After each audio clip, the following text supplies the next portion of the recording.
Selamat menonton Chit-Chat Show. Ya, topik yang akan kita bincang hari ini adalah tentang pilih. Pilih. Pilih apa ya? Alah, pilihan raya kampus lah yang gitu-gitu tu. Macam pilihan raya umum Malaysia.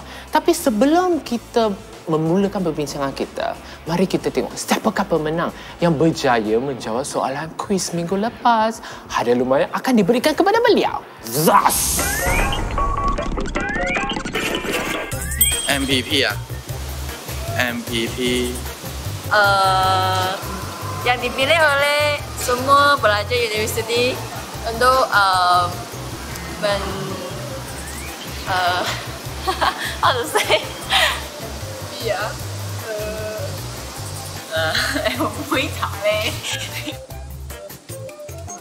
I don't know, I'm not really well aware of that. Students that represent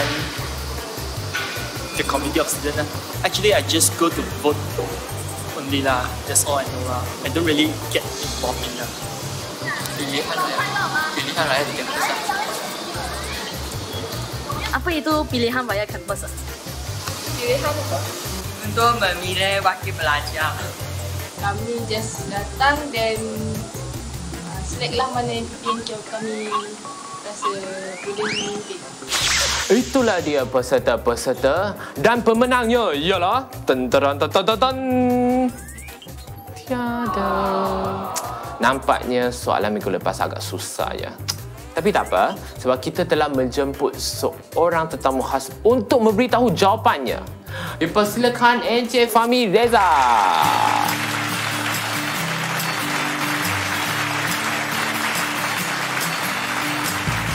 Apa khabar? Ya, Fahmi. Selamat datang. Terima kasih.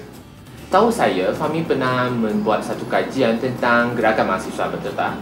Okey, dari dulu hingga sekarang. Jadi, pada pandangan Fahmi, bagaimanakah MPP sepatutnya berfungsi?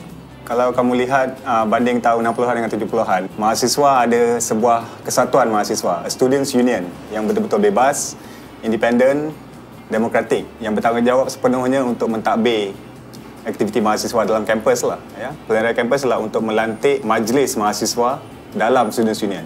Banding dengan sekarang, MPP sekadar sebuah majlis yang agak kosong lah, ya, macam lembu dicucuk hidung lah, terpaksa mengikut arahan daripada Pentadbiran Universiti, daripada Chancellor. Oh, begitu. Jadi saya ingin tahu bagaimanakah keadaan student union dulu? Macam mana mereka memerintah atau mentadbir kerajaan mahasiswa itu? Kalau tengok di Malaysia, sepanjang tahun 60-an hanya ada satu universiti, University of Malaya. So kalau tengok dalam UM dulu, pada tahun 60-an, students ada kesatuan mahasiswa sendiri, their own students yang dipanggil AMSU, University of Malaya Students Union, ataupun Kesatuan Mahasiswa Universiti Malaya. So, mereka ada bangunan sendiri dalam kampus ya. Dia orang ada kantin sendiri, dia orang ada bas sendiri di mana mahasiswa sendiri ya melalui AMSU mentadbir ya, menguruskan sistem pengangkutan sendiri dalam kampus. Mahasiswa juga ada perlembagaan sendiri ya yang mereka gubal dan juga mereka pindah masa AGM, Parlimen Mahasiswa. Semua student kalau you masuk freshman tahun pertama, you automatik jadi ahli union, kena bayar RM10. Jadi kalau tengok union ada keuangan sendiri untuk jalankan aktiviti sendiri. Mereka tak perlu bergantung kepada pentadbiran ataupun Naib Chancellor untuk keuangan. Diorang ada duit sendiri. Ya, dan diorang ada kantin yang diorang uruskan sendiri di mana bagi sumber keuangan kepada union juga. Dan juga kalau tengok union dulu juga ada kendalikan surat khabar sendiri, mahasiswa negara. Mereka ada majalah sendiri, varsity, dan juga mereka ada newsletter, berita kampus yang keluar setiap minggu. Pada tahun 60-an, pilihan raya kampus dijalankan, dikendalikan sepenuhnya oleh mahasiswa sendiri. AMSU akan menubuhkan sebuah jawatan kuasa pilihan raya, serupa macam SPR, macam Suruhanjaya Pilihan Raya lah. Mereka sehingga sampai ke tahap menuntut student power, menuntut perwakilan mahasiswa dalam pentadbiran tertinggi universiti. Dan juga di kolej-kolej kediaman, mahasiswa mahu direct representative juga perwakilan di kolej-kolej kediaman, di Senate Universiti, di library dan semua badan-badan pentadbiran universiti. Students mahu terlibat sama dalam mengendalikan universiti bersama dengan pentadbiran. Ini sebahagian daripada hak mahasiswa lah. Hak untuk mentadbir hal ehwal mereka sendiri. Hak untuk ada sebuah badan, Students Union, untuk menjalankan aktiviti-aktiviti untuk mahasiswa, untuk mewakili mahasiswa, sebenar-benarnya mewakili mahasiswa. Jadi mahasiswa sekarang kena tahu sejarah Students Union, tahu sejarah gerakan mahasiswa supaya mereka boleh buat perbandingan. Kalau kamu tak tahu, kamu ikut serta MPP sekarang, kamu ikut je lah. And kamu tak tahu apa-apa yang lebih bagus daripada serta MPP lah. Jadi, mengapakah perbezaan ini wujud ya?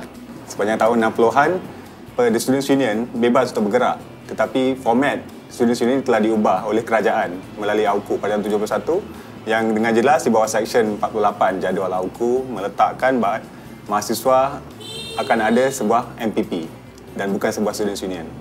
Tapi kalau kamu lihat di UM, walaupun dah ada AUKU dan ada Seksyen 48, The Students Union dekat UM lawan dan dapat mengekalkan ya Students Union dan strukturnya sehingga 74 bila AUKU dipindah tahun 75, kerajaan mengharamkan Students Union dan habislah.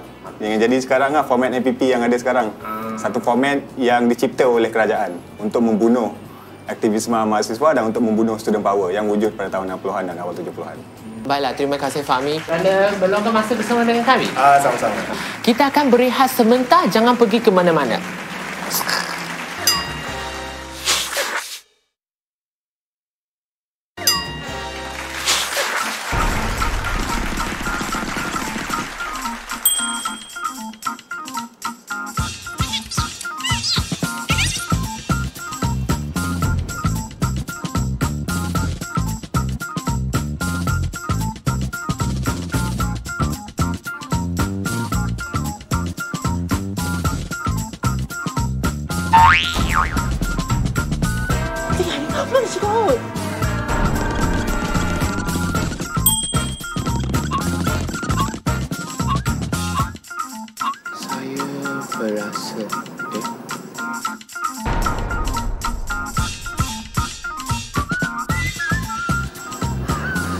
Saya berasa longkang universiti kurang bersih. Ingat, calon-calon tidak boleh menyentuh isu-isu yang menjejaskan imej universiti.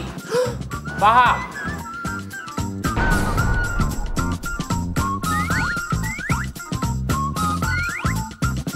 Saya akan memastikan semua kaum-kaum bergaul dengan mesra. Dan isu-isu perkauman juga dilarang sama sekali.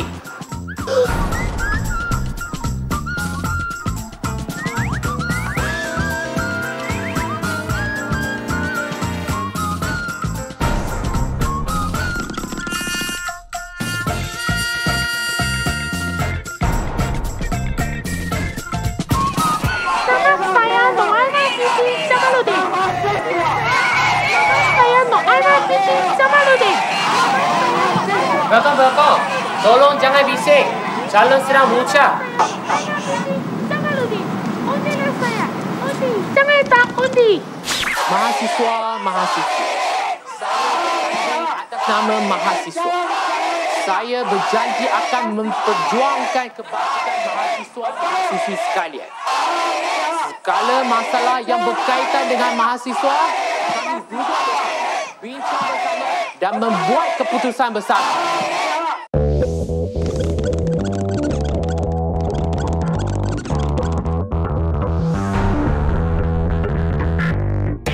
Siapa bising saya cocok.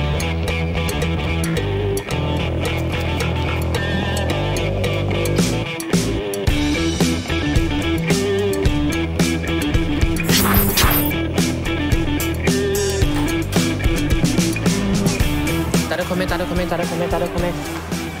Sebenarnya tak ada apa-apa yang boleh saya beritahu sebab semuanya masih dalam siasatan. So, jangan tanya banyak, okey? Kita akan uruskan perkara ni. So, jangan tanya banyak. Tak ada komen. Saya tak boleh beritahu apa-apa. Masih dalam siasatan, okey? Saya kena pergi.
Selamat kembali ke Chit Chat Show. Ya, iklan-iklan tadi mungkin nampak ada sedikit lucu, tapi it sound like me, look like me, but it's not me. Correct?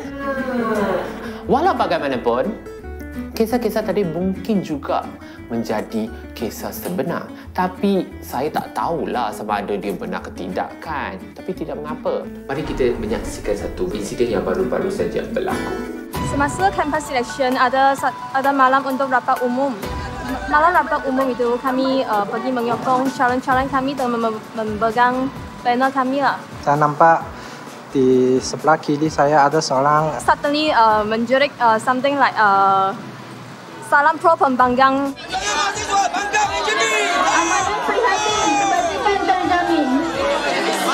orang itu datang dekat banner kami dan terus ambil pisau dan koyakkan banner kita.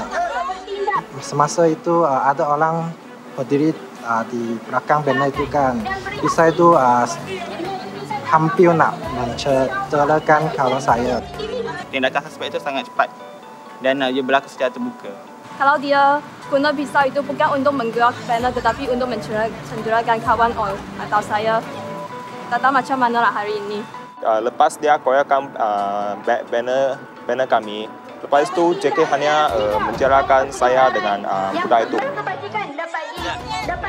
Laki itu diri di kawan aspirasi sana dan lepas itu JK tak buat apa-apa. Isu tu masih tak diselesaikan lagi dan saya berharap isu ini dapat diselesaikan dengan segera. Pilihan Raya Kampus merupakan satu ruangan demokrasi dalam sesebuah universiti. Bayangkan ya, jika ruangan demokrasi semakin takis, macam mana mahasiswa dapat mempertahankan hak mereka? Macam mana? Itulah soalan yang perlu kita fikir dan mengambil tindakan. Kes UKM 4 terjadi apabila yang mana saya dan beberapa orang teman-teman saya daripada Kelab Sains Politik UKM hadir ke Hulu Selangor untuk meninjau keadaan dan suasana ketika pilihan raya kecil. Saya dan beberapa orang teman-teman lain telah ditahan oleh pihak polis semasa dalam perjalanan meninjau kawasan di Hulu Selangor. Namun begitu, pihak polis telah melepaskan kami setelah mendapati tiada sebarang bukti untuk mendakwa kami.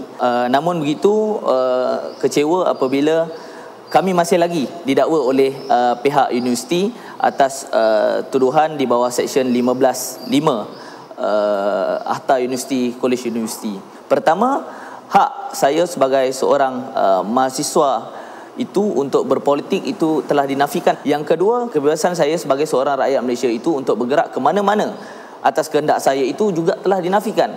Kerana kali kedua saya ditahan oleh pihak polis itu atas alasan bahawa saya ini mahasiswa dan saya berada di dalam kawasan pilihan raya. Seorang mahasiswa sains politik. Seharusnya kebebasan akademik saya itu dijamin oleh perlembagaan. Kami telah belajar dalam kuliah. Kami nak lihat secara praktik di ground. Tapi ia telah dinafikan apabila kami ini adalah mahasiswa dan mahasiswa itu dilarang hadir di kawasan pilihan raya. Kita telah menjemput satu tetamu yang khas untuk memberi jawapan, memberitahu kita sama ada dia benar atau tidak. Dipersilakan Cik So Sok Wah.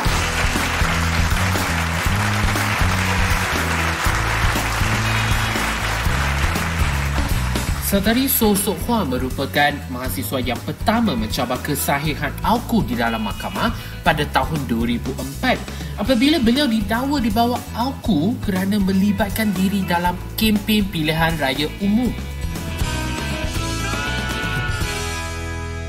Jadi Sok Wah, selepas menengok insiden yang begitu meletup, apakah pandangan Sok Wah?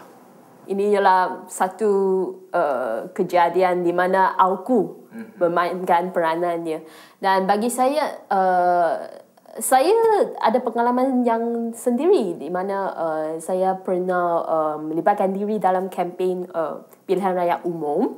Dan disebabkan itu saya telah didakwa dalam mahkamah universiti. Pengalaman ini memang tidak seronok lah, di mana saya seorang yang telah cukup umur 21 tahun dan juga pengundi, di mana Kalau lebih lanjut, saya boleh menjadi salah seorang calon kalau saya nak ambil kesempatan ini. Saya lihat mengapa ada satu diskriminasi terhadap mahasiswa, di mana mahasiswa tidak dilayan seperti orang biasa. So bagi saya, memang hak politik tu ialah hak yang patut dinikmati oleh semua. Kami kata kalau saya citizen, memang ini satu kewajipan juga untuk kita untuk mengambil tahu apa yang berlaku di kalangan kita. AUKU ni memang perlu dimansuhkan lah, di mana kami telah lihat akibatnya macam mana dia menyeksakan, menzalimi mahasiswa secara khususnya. Ya, terima kasih Sokwa. Jadi saya yakin kalian-kalian semua di rumah tu mempunyai pendekatan yang lebih mendalam selepas mendengar pengalaman Sokwa tadi ya. Okey, jangan pergi ke mana-mana sebab kita mempunyai lagi satu tetamu khas. Kita berehat sebentar ya.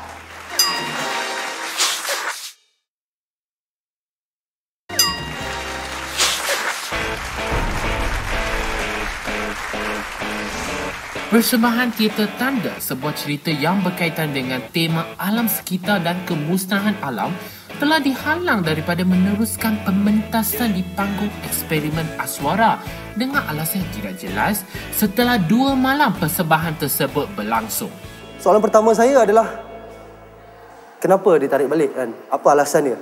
Dan alasan pertama yang keluar daripada mulut rektor itu adalah saya diberitahu ada satu babak dalam pementasan kamu yang tidak sesuai dipentaskan di sini. Dia cakap saya tak tengok lagi, tapi saya tak perlu tengok sebab saya dah ada orang yang saksi yang laporkan pada saya. Dia cakap babak tu 30 saat je. Dah lah dia tak tengok lagi dan saya rasa babak itu bukan sengaja dia adakan. Ada sebab kita menunjukkan babak itu kan. Jadi saya cakap saya boleh potong babak itu. Kalau kerana babak itu dia nak ban lah saya kan. Tapi dia cakap tak perlu. Dia cakap kalau awak potong babak tu pula, dia cakap awak tak ada kebenaran. Dia cakap awak tak ada surat daripada kami, HA. The problem is kami ada surat, tapi surat itu adalah daripada HEP. Kenapa masa saya hantar surat tu ke HEP, kenapa HEP sign dan bagi cop kebenaran? Kenapa dia tak beritahu kami yang kalau untuk ini sepatutnya kena jumpa HA. Benda ini keluar dekat Dewan Negara kerana kami menggunakan kawan kami yang seorang untuk ajukan soalan ni dekat Dewan Rakyat kan, dekat so ada ahli parlimen dia tanya tentang masalah ini dan jawapan yang diberikan oleh Kementerian Kesenian KEKWA adalah itulah alasannya adalah tentang tak dapat kebenaran HA kan, dan satu lagi cakap tak ada permit. Dia tak cakap pula tentang babak itu di dalam Dewan Parlimen. Dia tak jawab pula tentang babak. Sedangkan masa saya jumpa rektor tu, perkara pertama yang keluar dari mulut adalah tentang babak itu. Satu insiden telah berlaku di Universiti Utara Malaysia UUM. Beberapa pelajar yang prihatin terhadap kemudahan bas dalam universiti telah menyuarakan pandangan mereka tentang kenaikan tambang bas. Akibatnya, mereka telah dipanggil untuk sesi soal siasat. Saya terima panggilan daripada dekan college petang itu. Jadi saya pun dipanggil untuk memberikan kenapa you cakap dengan student macam ni. So apa ia boleh menimbulkan rasa tidak senang hati terhadap universiti, terutamanya terhadap Naib Chancellor lah. Bila minggu yang kedua tu saya dipanggil oleh unit keselamatan untuk memberikan keterangan.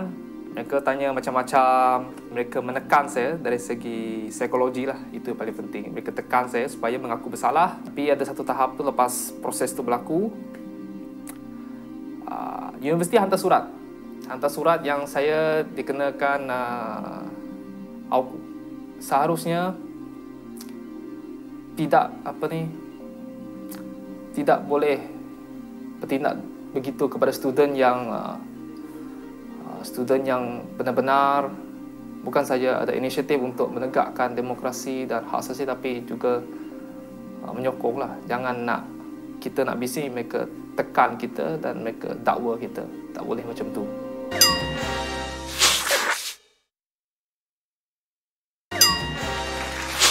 Selamat kembali ke Chit Chat Show. Ya, tadi kita telah mendengar cerita dulu dari Encik Fahmi dan Sokwa pula memberitahu kita kisah benar Bagaimana pula dengan pandangan tetamu khas seterusnya ya? Dipersilakan Dr. Azmi.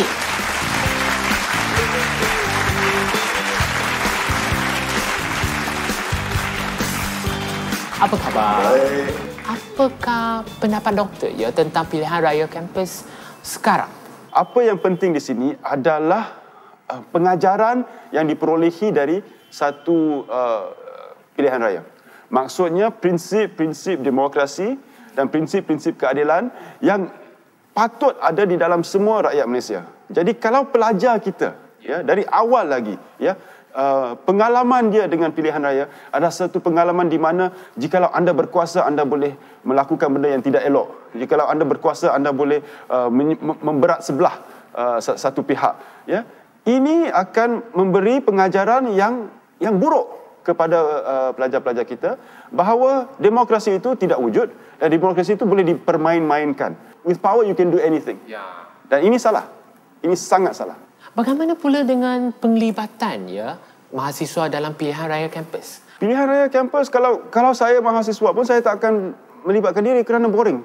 Campus elections dia punya kempen sangat terkawal.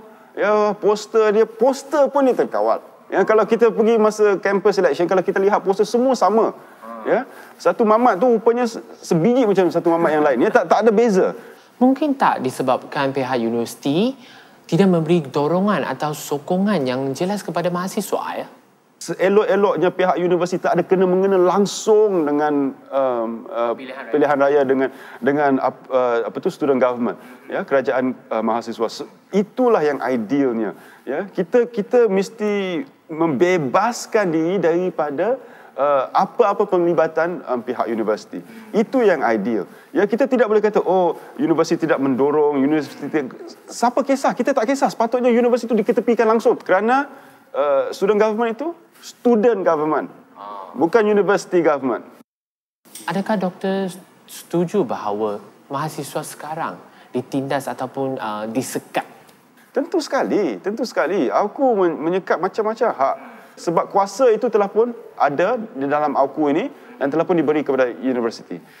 Tambahan lagi, universiti menggunakan kuasa yang sedia ada kepada mereka. Jikalau pihak universiti tidak mahu menggunakan AUKU, ini bermaksud walaupun undang-undang itu ada, ya, tetapi mahasiswa masih tidak ditindas kerana pihak universiti tidak mengambil tindakan.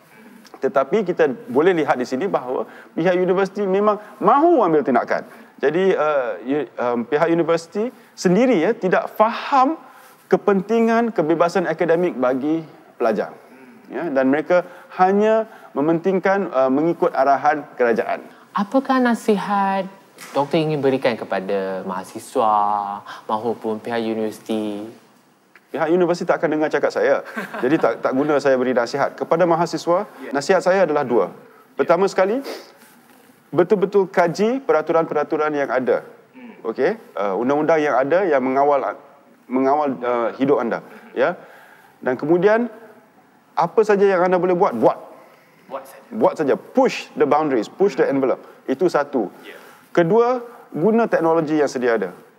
Ya, internet dan sebagainya. Gunakan teknologi yang sedia ada untuk memperolehi information dan juga untuk menyebar information. Ya, janganlah terhad kepada kampus sahaja. Ya, kita sekarang ada internet dan cyber world. Ketiga, jangan lupa peristiwa anda sebagai seorang mahasiswa. Bila graduate nanti, teruskan kempen untuk membebaskan generasi yang akan datang. Okey. Terima kasih Dr. Azmi. Itulah sahaja untuk hari ini. Kita jumpa di minggu depan pada masa yang sama, tempat yang sama di Cik Show. Bye-bye. Sejak akhir daripada 5 tahun ataupun 10 tahun yang terakhir ini, mahasiswa sudah mula untuk berani bersuara. Maknanya untuk dikenakan tindakan akta amnesti, kolonisti, bahkan untuk akta-akta yang lain, di peringkat mahasiswa sudah sedar dan juga sudah celik untuk bersuara.